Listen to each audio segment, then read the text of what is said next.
خۆیانیان پێ ئارایش داوە. کەسێکیان نەناوە بەناوی سامیری، جا پێیان دەڵێت ڕەنگە بەهۆی ئەو زێڕەوە کە ئامانەتێکی فیرعەونەکانە و لای ژنەکانی ئێمەیە، ڕەنگە بەو هۆیەوە دووچاری ئەو موسیبەتە بووبین و بەو هۆیەشەوە موسا لە ناوماندا نەما. سامیری پێیان دەڵێت با ئەو ئاتون و زێڕانە بسووتێنین و پاشان بیپەرستین.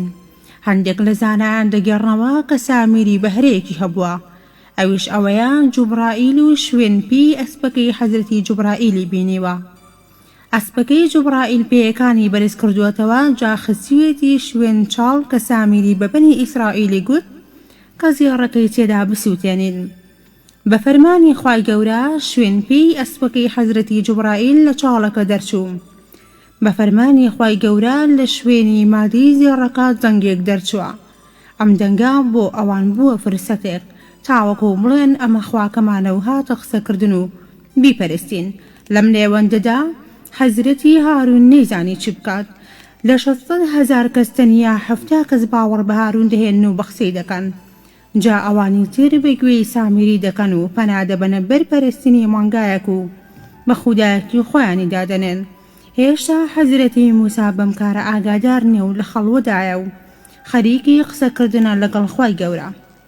حەزرەتی موسا ئەوەندە لەززەت لە وتووێژە و قسانە وەردەگرێت کە لەگەڵ خوای گەورە لە قسەکردندایە و ئینجا داوە لە خوای گەورە دەکات کە دەمەوێت بتبینم و خۆتم پێ نیشان بدەی.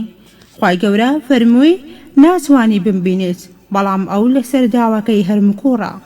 خوای گەورە پێی فەرموو ئەی موسا سەیری ئەو شاخەی دواوە بکە کە ئاور دەداتەوە، نور و ڕۆشنایی خوای گەورە لە شاخەکە دەدات و یەکسەر حەزرەتی موسا دەبورێتەوە و لە هۆش خۆی دەچێت.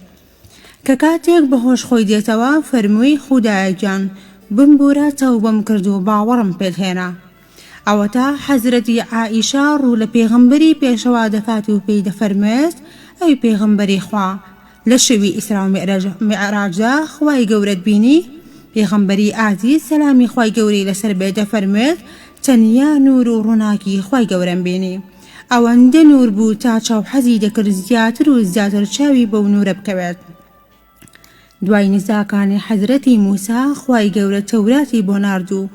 هەندێک لە زاناکان دەڵێن لەوحەکان لەسەر بەرد نووسرابوونەوە. خوای گەورە فەرمانی بە حەزرەتی موسا کرد کە بۆ لای بنی ئیسرائیلەکان بگەڕێتەوە. کە گەڕایەوە ناویان دەبینێت بنی ئیسرائیل ئەویان هەر لە یاد نەماوە و مانگایەکی زێڕین دەپەرستن. حەزرەتی موسا تووڕە دەبێت و ڕیشی حەزرەتی هارونی برای ڕادەکێشێت و لێی تووڕە دەبێت. اینجا حەزرەتی موسا داوای لێ کرد کە تەوبە بکەن و تەوبەکەش چۆنە و بە چی شێوەیەکە. دەبێ خۆیان بکوژن و ئەو کەسەی تەوبەکەی قبوڵ بێت دەمرێت. ئێمەش هەرچەندە گوناحبار بین و سەرپێچیمان لە بڕیارەکانی خوا و پێغەمبەرەکەی کرد بێت، بەڵام هێشتا خوای گەورە بەڕەحم و بەزەییە بەرامبەرمان. ئەوە تا هەموو شەوێک خوای گەورە دێتە ئاسمانەکانی خوارەوە. سەیری لێبوردەیی خوای گەورە بکە، بانگی بەندەیەکی زەلیل و گوناحبار دەکات بۆ لێخۆشبوون و مەرحەمەتی خۆی.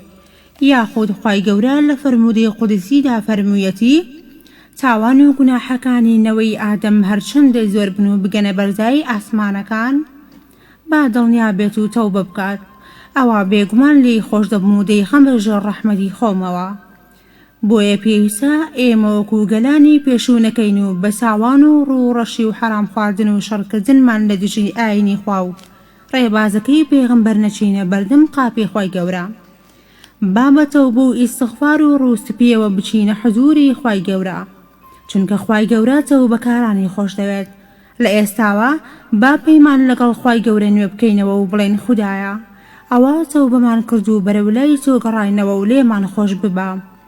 سەرفرازمان بکە و لە تاوان و گوناحەکانمان خۆش ببە و تۆ خودای ئێمەی و ئێمەش بەندەی لاواز و بێدەسەڵاتی تۆین. متمانەتان هەبێت بەو تەوبەیە و بەو گەڕانەوەیە. خدا لێمان خۆش دەبێت و لەبری ئەو تەوبەیە و واتێنان لە گوناح و تاوان خوای گەورە لێمان دەبورێ. ئەی بنی ئیسرائیل ئەمە تەوراتە و لەلایەن خوداوە بۆم هاتووە و ئیتر پەیڕەوی بکەن و پشتگوێی مەخەن. بنی ئیسرائیلەکانیش گوتیان گوێمان لێت گرت، بەڵام بەگوێت ناکەین و وازمان لێ بهێنا.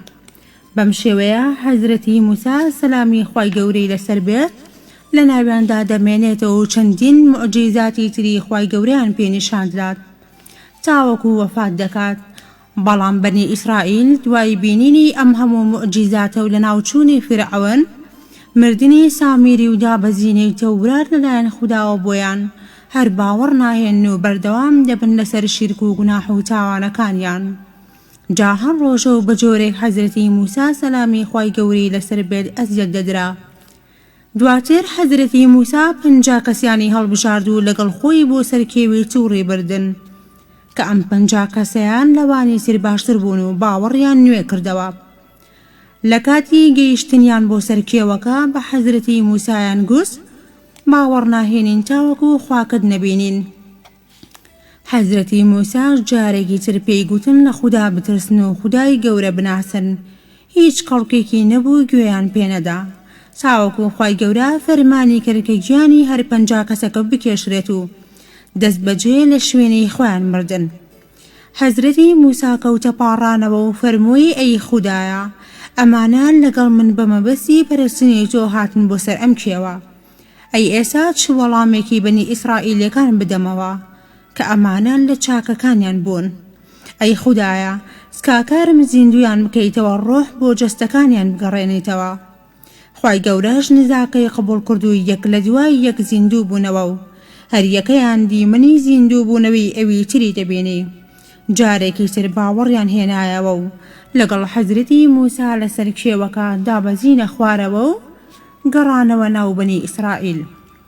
جارێکی تر پشتیان لە حەزرەتی موسا کردەوە و وازیان لە باوەڕەکەیان هێنا. ئەم جارەشیان کەوتنەوە خۆ بۆ دژایەتی کردنی ئەو پێغەمبەرە. لێرەدا خوای گەورە بە بەرچاوی هەر هەمویان کێوی تووڕی بەسەر سەریان بەرز کردەوە بۆ ئاسمان و لەسەر سەری هەمویانی ڕاگرت. گەر تۆ بنەکەن و دەستبەرداری تاوان و گوناح و سەرپێچیەکانیان نەبن ئەوە دەیدان بەسەر سەریانەوە. ئەمە پیشەی جوولەکەکانە لە هەموو سەردەمێکدا خاوەنی پەیمانی خۆیان نین و بەرژەوەندیەکانیان لە پێشەوەی هەموو ئامانجێکیانە و بە بەردەوام چاو لە ڕاستیەکان دەپۆشن و لەگەڵ خوددا و پێغەمبەر و کەسانی تر ڕاست ناکەن و خیانەت دەکەن. گەیشتە ئەو ئاسەیە کە بەنی ئیسرائیل نەیانتوانی فەرمانەکانی خوای گەورە جێبەجێ بکەن و پابەندی تەورات بن کە خوای گەورە بۆ حەزرەتی موسای نارد. خودای گەورە بە حەزرەتی موسای ڕاگەیاند ماوەی 40 ساڵان خاوەن وڵات نابن و لە شوێنێک ئۆقرە ناگرن و جێگیر نابن. بەنی ئیسرائیل من و سەلوا بوو. من خواردنی شیرین بوون بە شێوەی باران، سەلواش ماڵندەیەک بوو دەیان گرت و دەیان خوارد. ئەویش بەردێکی گەورەیان لەگەڵ خۆیان دەگێڕا و دوانگزە کونی تێدا بوو. هەر هۆزێک بەشی خۆی بەردەکەوت کە ژمارەیان دوانگزە تیرە بوون. ئەمەش خۆی لە خۆیدا موعجیزەیەکی گەورە بوو لەبەر ئەوەی ئەم چینە لەگەڵ حەزرەتی موسادا بوون و بەکانکی پێشەنگی و لە کۆڵگرتنی پەیام نەدەهات. خوای گەورە لە ماوەی ئەو چەند ساڵەدا پێشەنگی لە سندنەوە و نەبوون بە خاوەنی خاک و وڵات و هەر ڕۆژەی لە شوێنێکدا دەمەزران و شوێنێکی جێگیران نەبوو. حەزرەتی موسا سەلامی خوای گەورەی لەسەر بێ بەر لە وەفاتکردنی وەسیەتی کرد کە تەرمەکەی لە قودس بنێژرێت. ژیانی پڕماندوو بوون و ئەزیەت کێشانی حەزرەتی موسا بە کۆتا هاتوو. دوای ئەویش پێغەمبەرێکی تر ئەم پەیامە بەرز و پیرۆزە هەڵدەگرێت بۆ بەجێگەیاندنی کارە گرنگەکانی خوای گەورە لەسەر زەوی. ئەویش پێغەمبەر داوودا سەلامی خوای گەورەی لەسەر بێ. پێغەمبەری پێشەوامان فەرموویەتی هیچ ڕۆژێک بەنی ئیسرائیل بێ پێغەمبەر نەبوون و بە بەردەوامی خوای گەورە پێغەمبەری بۆ ناردوون. هێشتا پێغەمبەرێکی تر لە ژیاندا مابوو خوددا پێغەمبەرێکی تری بۆ دەناردن. دابوونەریتی ئەوسای جوولەکەکان وابوو کە دەگەیشت نەخۆشحاڵی و گەیشتن بە هەموو شتێک ئەوە ڕاستە و خۆ دەستیان دەچوە خوێنی پێغەمبەرێک و شەهیدیان دەکرد. زۆربەی پێغەمبەرانی خوددا قوربانی دەستی جوولەکەکان بوونە و تەنانەت بە گوێرەی هەندێک ڕیوایەت لە ڕۆژێکدا 3 پێغەمبەریان شەهید کردووە. لە هەموو لایەک تاوان و فەساد تەشەنەی کردبوو لە بەرامبەر خوای گەورە بە چینێک ئازاری دەدان کە بە ئەمالیقە ناسراون. گەورەترین شەڕ لە نێوان جوولەکەکان و ئەمالیقیەکان هەڵگیرسا. ئەمالیقیەکان زۆر بەهێز و پتە و باڵابەرز بوون. گەیشتە ئەو ڕادەیەی کە تابوتیان برد کە لە قورئاندا خوای گەورە ئاماژەی پێکردووە. ئەو تابوتە وەکو تابوتی مردووە بوو، کۆمەڵێک شتی تێدا بووە وەکو جلوبەرگی حەزرەتی موسا و لەوحەکانی تەورات کە خودای باڵا دەست بۆی ناردبوو لەگەڵ گۆچانەکەی حەزرەتی موسا و هەندێک کەلوپەلی هارون سەلامی خوای گەورەیان لەسەر بێ. بەنی ئیسرائیل بۆ هەر شوێنێک ڕۆیشتبان تابوتەکەیان وەک تەبەڕووکێک لەگەڵ خۆیاندا دەبرد. تابوتەکە لەلایەن ئیسرائیلیەکان پارێزرا بوو. هەر کاتێک دووچاری گرفت و کێشەیەک بوونایە ئەوە ڕویان لەو تابوتە دەکرد و وەکو کاڵایەکی پیرۆز بەکاریان دەهێنا. تەنانەت لە کاتی شەڕ و ڕووبەڕووبوونەوەی لەگەڵ بەرامبەرەکانیان لەگەڵ خۆیاندایان بردە سەنگەرەکانی شەڕ. سەرنجام ئەمالیقیەکان تابوتەکەیان لە بەنی ئیسرائیل برد و زۆریشان لێکوشتن و لە قودس دەریان کردنە دەرەوە و جا پەردەوازە بوون و پاشاکەیان لە پێغەمبەر جابەوە. هیچ پێغەمبەرێکیش لەو سەردەمەدا پەیوەندی بە موڵک و سامانی پاشاکانەوە نەبووە. دوای ئەوە پێغەمبەرێکیان بۆ هات ناوی شەموئیل یاخود شەمعون بوو. داوایان لەو پێغەمبەرە کرد کە شەڕێک دەکەن و دەبێت هاوکاریان بکات بۆ گەڕانەوەی تابوتەکە کە دروشمی عیزەت و شانازی بەنی ئیسرائیل بوو. حەزرەتی شەموئیلیش پێی گوتن ئەی ئەگەر شەڕەکە هەڵگیرسا و ئێوە نەتان کرد و پاشەکشەتان کرد. گوتیان چۆن شەڕ ناکەین، ئەی نابینی تەنانەت لە شارەکەی خۆشمان دەرکرابین و پەڕاگەندە بوون، بەڵام شەڕەکەیان نەکرد. دواتر پێغەمبەر شەموئیل پێی گوتن بەم زوانە خودای گەورە پێغەمبەرێکتان بۆ دەنێرێت کە ناوی تاڵوتە. ئەو تاڵوتە لە ناو خۆیانە و کەسێکی دەستکرد و پیسە. دەباغی دەکات، واتە کار و پیشی پیستی گیانەوەرە و چاکی دەکات و دەیفرۆشێت. بەڵام پیاوێکی زۆر بەهێز و باڵا بەرز و سپی و چاوشین بوو، تا بڵێی کەسێکی حەکیم و زانستخواز و بەتۆڵە بووە، وەک لە قورئاندا ئاماژەی پێکراوە. ئەوانش گوتیان ئەمە چۆن دەبێت بکرێت بە پاشای ئێمە لە کاتێکدا کە نەماڵی هەیە و نەسامان، دوای کەسێک هەیە و ناوبانگی زانی بێت، ئەمە محاڵە و ئێمە ڕازینین لەسەری. ئەم پێغەمبەرە وەڵامی دانەوە کە خودا لە ناو ئێوە هەڵی بژاردووە و زانست و زانیاری تەواوی هەیە. ئەم جارەیان پێغەمبەر شەمعون پێی گوتن ئایا ڕازین کە خودا خۆی تابوتەکەتان بۆ بگەڕێنێتەوە؟ گوتیان بڵێ، پێمان نیشان بدە. بە فەرمانی خدا فریشتەکان ئەو تابوتە گەورەیان لە ناو ئەمالیقیەکان هەڵگرت و بە ئاسماندا بەرزیان کرد و گەڕاندیانەوە دەستی جوولەکەکان. پاشان ڕەزامەندی خودایان بە پاشابوونی تاڵوت نیشاندا و ناوبراو کرا بەسەرکردەی شەڕێکی گەورە بۆ ڕزگارکردنەوەی قودس. لە بری 4 ملیۆن جوولەکە تەنیا 8,000 جەنگاوەر چوونە ڕیزی تاڵوت و خۆیان ئامادەکرد بۆ هێرشکردنە سەر قودس. جا تاڵوت ڕووی لە سپاکەی کرد و پێی گوتن نزیک ئاوێک دەبینەوە لە نێوان فەڵەستین و ئوردندا. جا پێی ڕاگەیاندن ئەوەی لەو ئاوە بخواتەوە لە من نییە و ئەوەی نەیخواتەوە لە منە، مەگەر بەپی پێویست و کەمێک خواردنەوە لە ئاوەکە نەبێت بەقەدی 1 مشتە دەست. بەڵام بەهۆی ئەم بڕیارەی تاڵوت 304 دەکەت لە ڕیزی سپاکە مانەوە. خوای گەورە بەندەکانی خۆی تاقی دەکاتەوە تا چەند ڕازین بە فەرمان و بڕیاری پەروەردگار. هەروەها چەندە متمانەیان بە یارمەتی خوای گەورە هەیە و کلیلی دێریگای سەرکەوتن لای خوای میهرەبانە و هێز و توانای زۆر و ژمارە زۆری نابنە پێوەر بۆ سەرکەوتن، بەڵکو دڵسۆزی و متمانە بەخوای گەورە سەنگی مەحەکی هەموو کۆمەڵ و کەسێکە بەسەر دوژمنی بەرامبەر. بەڵام ئەو ژمارەکەمە خۆڕاگربوون و هانی تاڵوتیاندا کە خودا لەگەڵ ئارامگرانە و سەردەکەوین. سپاکەی تاڵوت بەرەو ڕووی سپاکەی ئەمالیقیەکان کەوتنە ڕێ. سەرکردەی ئەمالیقیەکان ناوی جالوتە. ئەم سەرکردەیە کەسێکی تاڵبڵەی باڵا بەرز و بەهێز بووە کە چاوی بە سپاکەی تاڵوت دەکەوێت خەمدای دەگرێت. ئەو کاتە لە دەستپێکی هەموو شەڕێک بەهێزترین کەسی نێوان دوو سوپا هاتووەتە دەرەوە.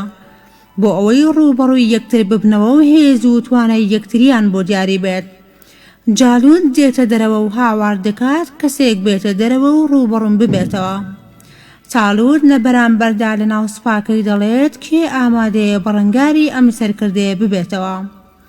کەسێک دەنگ ناکات و چەندین جار دووبارەی دەکاتەوە و وەڵام نابیسێت. ئەم جارە دەڵێت کێ بەڕەنگاری ببێتەوە کشەکەی خۆمی پێشکەش دەکەم چونکە تازە بۆتە پاشا و فەرمانڕەوا. کورتە باڵایەکی 19 ساڵان لە سوپاکە دێتە دەرەوە و ئامادەی خۆی دەردەبڕێ تا بەڕەنگاری جالوت ببێتەوە. هێشتا داود نەبۆتە پێغەمبەر. ئەم داودە کەسێکی تاڵبڵەی سپی و جوان و قژزەرد و چاوشین و کورتە باڵایە. خودای گەورە بە نعم العەبد ئەواب ناوی بردووە چونکە ئەوەندە بەهێز و بەخەیرەت بووە لە کاتی هێرش بردن باگی لە هیچ هێزێک نەبووە. دەچێتن بەرامبەر جالوت بەڵام زۆر لە جالوت بچکۆلەترە و تەنانەت باڵای داود پێغەمبەر دەگاتە نزیک قاچەکانی جالوت. لێرەدا جالوت پێی دەڵێت تۆ بگەڕێوە ناو سوپاکەت و حەز ناکەم تۆ بکوژم چونکە تۆ زۆر بچووکیت. حەزرەتی داود پێی دەڵێت گەڕانەوە مەحاڵە و دەمەوێت بتکوژم.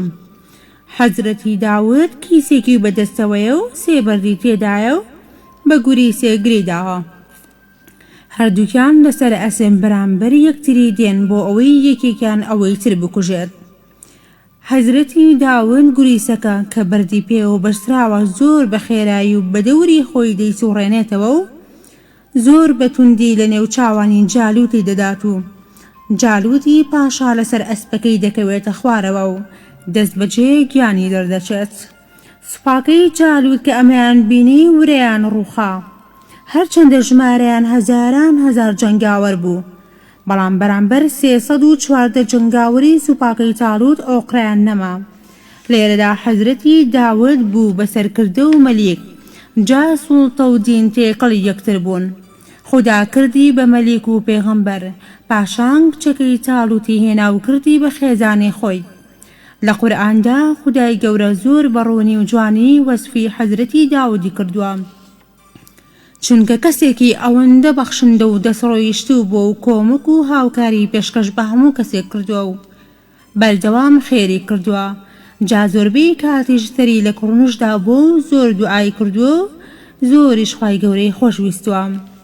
زۆر دوعای دەکرد و دەڵاڵایەوە و دەی فەرموو خودایە داوای خۆشویستنی تۆ ئەکەم کە خۆشەویستتر بێت لە ماڵ و منداڵ و لە خۆم. چەندی بەقوڵ لە خودای گەورە پاڕاویچێتەوە تاوەکو خۆشتی بێت. چەندێکیش بەدوای هۆکارەکانی گەیشتن بە خودا ماندوو بوویت و گەڕاویت تاوەکو خوای گەورە خۆشتی بێت. لە خۆت بپرسە ئاخۆ ناوت لەو ناوانەیە کە خوای گەورە خۆشی دەوێن؟ ئاخۆ منیش خودای گەورەم لە هەموو دروستکراوەکانی تر خۆشتر دەوێت؟ یاخود پارە و پوڵ و ئارەزوەکانی خۆم لە خوداکەم خۆشتر دەوێت؟ دەزانی ئەگەر خودای گەورە توی خۆش بێت دەبیتە خۆشەویستی هەموو کەس تەنانەت خۆشەویستی بێگانەکانیش. لەم سەردەمی ئێستادا خۆشەویستی مادە و دنیا زاڵترە لەسەر بەندەکان. خالق و بەدیهێنەری دنیامان لەبیر چووە.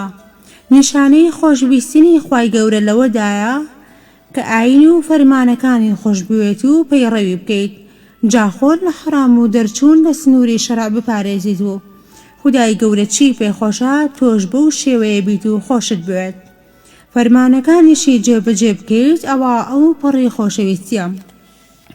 هەروەها گەورەترین نیشانەی خۆشەویستی خوای گەورە بۆ بەندەکەی ئەوەیە کە هەوڵت دابێت جان هەوڵ بدەیت لە لای خەڵک خوددا خۆشەویست بکەیت نەکەی کارێکی وا بکەیت بەهۆی تۆوە خەڵک پشت لە ئاینی پیرۆزی ئیسلام بکەن چونکە بەو هۆیەوە گوناحبار دەبیت و گوناحی ئەو کەسەش دێتە سەر تۆ و خودای گەورەش لە خۆ دەڕەنجێنێت. بۆیە خوای گەورە زەبووری بۆ نارد. لە مێژووی دنیادا کەسێک نەبووە لە دەنگخۆشی هاوتەی حەزرەتی داود بوو بێت چونکە دەنگێکی زۆر خۆشی هەبووە. پێغەمبەر درودی خوای لەسەر بێت دەفەرمێت کاتێک حەزرەتی داود زەبووری دەخوێند هەموو چیاکان لەگەڵ دەنگی دەهاتنە جوڵە و تەسبیحاتی خۆیان دەکرد و هەموو باڵندەیەکی ئاسمان بە دەوریدا لە سوڕانەوە و سوبحان اللهیان دەکرد. جگەلەوەی لە شەوەوە تاوەکو بەیانی لەگەڵ حەزرەتی داود چیا و شاخ و باڵندەکان جمعیان دەهات و زیکر و تەسبیحاتی خۆیان دەکرد. ئەم جاریان خوای گەورە موعجیزەیەکی تری پێبەخشین، ئەویش نەرمکردنی ئاسنە. سوبحان الله، ئاسن لە بەردەستی حەزرەتی داود وەکو هەویروا بووە و زۆر بە ئاسانی کاری پێکردووە و نەرمی کردووە. جگەلەوەی درە واتە جلێکی ئاسنێنی دروست دەکرد بۆ کاتی جەنگەکە، نەشمشێر و نەڕم جەرەری بەلەشی جەنگاوەرەکان نەدەگەیان، چونکە خوددا خۆی فێری کرد کە لە ئەڵقەڵقی بچووک دروستی بکات و بە یەکتریەوە بیان بەستێتەوە. لێرەوە خوددا فێرت دەکات کە دەبێت هەوڵ بدەی فێری داهێنان و شت دروستکردن ببی. جگەلەوەی کەسێکی زۆر حەکیم و زانا و عابد و دانا بووە، لە کۆشکەکە کاتی خۆی دابەش کردبوو بۆ شەو نوێژ، بۆ تەسبیحات و بۆ ئاشتەوایی و بۆ کۆبوونەوە لەگەڵ خەڵکدا. لەو کاتەی لە میحرابەکە خەریکی زیکر و تەسبیحاتی خوددایە، دوو کەس دێنە لای و گرفتێکیان هەیە. یەکێکیان دەڵێت من خاوەنی تاکە مەڕێکم و ئەمیشان 99 مەڕی هەیە. جا داوای لێکردوم تا مەڕەکەی پێ بدەم و تاوەکو بۆم بەخێو بکات و ئێستاش داوای حەقی خۆم دەکەم و مەڕەکەم بداتەوە، بەڵام نامداتەوە. حەزرەتی داود دەفەرموێت ئەوە زوڵمی لێ کردووە و دەبێت بۆت بگەڕێنێتەوە. لە هەندێک ڕیوایەتدا هاتووە دەست بەجێ دوو کەسەکە لە بەردەم حەزرەتی داوددا ون بوون کە فریشتە بوون و خوددا بۆ ئەوی ناردوون تاوەکو حەزرەتی داود لەم کێشەیە تاقی بکاتەوە. پاشان کە قسەیەکێکیانی وەرگر کە زانی ئەمە تاقیکردنەوەیەکی خوددایە، دەست بەجێ داوای لێخۆشبوون و ئیستیغفاری کرد. جا ڕاستەوخۆ سەری برد بۆ کوڕنووش و خودای گەورەش لێی خۆش بوو. هەروەها ڕۆژنا ڕۆژێک بە ڕۆژوو دەبوو شەوانیش بەر لەوەی بچێتە ناو جێگاکەی، بەردەوام نوێژی کردبوو و داوای ئیستیغفاری دەکرد. پێغەمبەری ئازیز دەفەرموێت خۆشەویستترین ڕۆژوو لە لای خودای گەورە ڕۆژووی حەزرەتی داود بووە. هەموو کاتەکانی دابەش دەکرد بۆ هەموو بوارێک. لەم ڕۆژگارەشدا ئەوانی شکری نیعمەتەکانی خوای گەورە دەکەن، بە پەنجەی دەست دەژمێردرێن و ژمارەیان کەمە. یاخود کەسی وا هەیە هیچ خشتەیەکی ئەو تۆی نییە بۆ دابەشکردنی کارەکانی ڕۆژانەی، بەردەوام بەبێ فەرمانی خوای گەورەدایە و ئامادەیە تا بەرەبەیان بە دیارهۆکارەکانی ڕاگەیاندندا بنیشێت، کەچی ئامادە نییە شەو نوێژێک و سوننەتێکی پێغەمبەر بچێ بگەێنێت. سیرکە خوددا سەدان نعمەتی پێبەخشیوە و ئەو هەر لە شکرانەی نعمەتەکان بێدەنگ نەبووە و کەسێکی ئەوەندە شکرانە بێژ بووە. دەگەڕنەوە ڕۆژێک پیاوێک دێتە ناو کۆشکی حەزرەتی داودەوە. زۆر سەیرە کە ئەم پیاوە لەکوێ هاتۆتە ژوورەوە، چونکە دیواری کۆشکەکەی ئەوەندە بەرز بووە کەس نەیتوانیوە بچێتە ناوەوەی کۆشکەکەیەوە. هەواڵ دەگاتە حەزرەتی داود کە کەسێک هاتۆتە ناوەوەی کۆشکەکەت. حەزرەتی داود دەچێتە کۆشکەکەی و پرسیار لە کەسەکە دەکات کە تۆ کیت؟ ئەویش دەڵێت کاتی مردنت هاتووە. حەزرەتی داودیش دەڵێت کەواتە تۆ فریشتەی گیانکێشانیت، فەرموگیانم بکێشە. لەو کاتەدا لەلایەن فریشتەی گیانکێشانەوە ڕۆحی پیرۆزی دەکێشرێت. لەو کاتەدا تەمەنی 100 ساڵی تەواوە. جا حەزرەتی سولەیمانی کوڕی بچووکە و پێشتر وەسیەتی کردبوو کە لە قودس بینێژن. حەزرەتی سولەیمان سەلامی خوای گەورەی لەسەر بێت فەرمان بە باڵندەکان دەکات سێبەر بکەن، چونکە لەو کاتەی تەرمی حەزرەتی داودیان بۆ قودس دەبرد، کەش و هەوا لەڕادە بە دەرگەرم بوو و بە فەرمانی حەزرەتی سولەیمان باڵندەکان بەری خۆش دەگرن و دەیکەن بە سێبەر تا ئەو کاتەی تەرمی حەزرەتی داود لە قودس پاردەی خاک دەکرێت. خەڵکەکە توانای ڕۆیشتنی نەبوو بە دوای تەرمەکەدا، چونکە کەش و هەوا زۆر گەرم بووە. وەک پێغەمبەرمان بۆ هاوڵەکانی دەگێڕێتەوە کە حەزرەتی سولەیمان بەدەست ئیشارەتی بۆ باڵندەکان دەکرد کە لە شەقەی باڵ بدەن تاوەکو تینی گەرمایەکە بشکێنن. وایان کرد و خەڵکەکە لە تینی گەرما ڕزگاریان بوو. دوای وەفاتی حەزرەتی داود حەزرەتی سولەیمان شوێنی گرتەوە و بوو بە پێغەمبەری خوای گەورە. پێغەمبەر دەفەرموێت لە بەهەشدا حەزرەتی داود عەلەیهی سەلام بە دەنگە خۆشەکەی قورئان بۆ ئیمانداران دەخوێنێت. یەکێ لە نزاکانی حەزرەتی داود ئەوە بووە کە بەردەوام دەیفەرموو خۆشەویستی خۆت و ئەو کەسانم پێ ببەخشە کە خۆشیانت دەوێت، کەواتە تۆش بۆ ئەم نزا و داواکاریە لە خوای گەورە ناکرێتە گەورەترین ئامانجت. لەگەڵ ئەو کەسانەش هەڵسوکەوت بکە کە خوای گەورە خۆشیانی دەوێت و بەردەوام لەگەڵیانە و لێیان جانابێتەوە. بەتایبەت ئەو گەنجانە چی کچ نزایی لەم شێوەیە بکەن و بڵێن خودایە هاوسەرێکم پێ ببەخشیت کە تۆی خۆش بێت و منیشی خۆش بێ. چەندە ئاسوودە و بەختەوەرە ئەو خێزانەی کە خوای گەورەیان خۆش دەوێت. باش بزانە گەر خوای گەورە هاوسەرەکەتی خۆشویست ئەوە بێگومان تۆشی خۆش دەوێت و لە دز ناکات.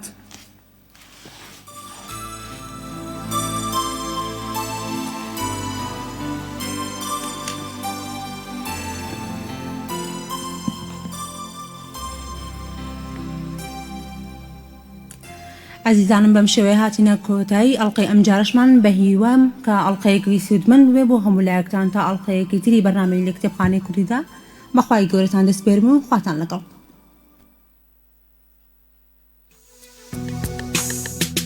دەنگی کۆمەڵ دەنگێک بۆ گەیاندنی ڕاست